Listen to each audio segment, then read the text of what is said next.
దొరవారిసత్రం మండలం చంద్రమూడి గ్రామంలో 25/4 అంటే ఏప్రిల్ 25 తేదీ రాత్రి అంబూరి సుజాత అనే ఆమె కాలిన గాయాలతో నెల్లూరు అక్కడి నుంచి నెల్లూరు కాలిన గాయాలతో నెల్లూరు గవర్నమెంట్ హాస్పిటల్కి తీసుకెళ్లారు. అక్కడ చనిపోయినట్టుగా వచ్చిన ఇంటిమేషన్ ప్రకారం కేసుని అనుమానాస్పద మరణంగా కేసు నమోదు చేయడం జరిగింది. ఆ కేసుని దొరవారిసత్రం ఎస్ఐ గారు దర్యాప్తు చేసే క్రమంలో వచ్చినటువంటి కొన్ని అనుమానాల నివృత్తిలో భాగంగా వాళ్ళ కొడుకు ప్రవర్తన కానీ అతను చెప్పిన స్టేట్మెంట్లు ప్లస్ నేరస్థలాన్ని పరిశీలించిన దాంట్లో వచ్చినటువంటి కొన్ని క్లూస్ ఆధారంగా తర్వాత వాళ్ళ కొడుకే ఇది వాళ్ళ అమ్మని పెట్రోల్ తీసుకొచ్చి పోసి కాల్చి చంపాడనేది నిర్ధారణ అవడంతో అతన్ని నిన్న అరెస్ట్ చేయడం జరిగింది.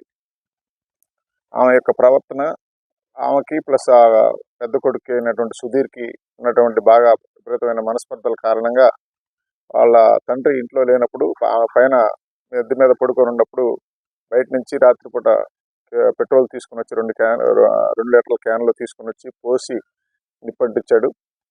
సో దాని మీద అతను ఇచ్చినటువంటి కన్ఫెషన్ స్టేట్మెంట్ బేస్ చేసుకొని తర్వాత వచ్చినటువంటి టెక్నికల్ ఎవిడెన్స్ తోటి అతన్ని అరెస్ట్ చేయడం జరిగింది. ఆ కేసుని దర్యాప్తులో భాగంగా దాన్ని మర్డర్ కేసు కింద సెక్షన్ ఆల్టర్ చేసి నాయుడుపేట రూరల్ సిఐ సంగమేశ్వరరావు గారు, దొరవారిసత్రం ఎస్ఐ జీవి చౌదరి ఇద్దరు సరి అయిన ఆధారాలు క్లూస్ సాక్ష్యాలన్నీ సంపాదించిన మీదట అరెస్ట్ చేయడం జరిగింది. ఆయన్ని మేజిస్ట్రేట్ గారి దగ్గర రిపోర్ట్ ప్రొడ్యూస్ చేస్తే రిమాండ్ ఇవ్వడం జరిగింది. ఈ కేసుని చాలా పకడ్బందీగా మంచి టెక్నికల్ ఎవిడెన్స్ అంతా కలెక్ట్ చేసి చేయడం జరిగింది. మొదట జరిగిన రోజు తల్లిని కొడుకు కాపాడాడు అన్న ఉద్దేశంతో అతను చెప్పినటువంటి స్టోరీ. ఆ క్రమంలో దర్యాప్తులో నెల రోజుల పాటు కష్టపడి మంచి సాక్ష్యాలన్నీ సేకరించిన మీదట దాన్ని మర్డర్ కేసు కింద మార్చడం జరిగింది. తదుపరి దర్యాప్తుని నాయుడుపేట రూరల్ సిఐ సంగమేశ్వరరావు గారు దర్యాప్తు చేస్తారు.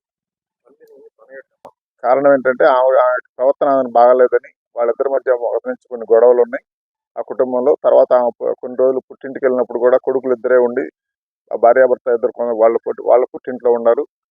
ఆమె యొక్క ప్రవర్తన అనుమానంగా ఉందని, ఊళ్ళో అతనికి ఏదో పరువు తక్కువగా ఉంటుందని ఇతను బాగా కక్ష పెంచుకొని ఉన్నాడు.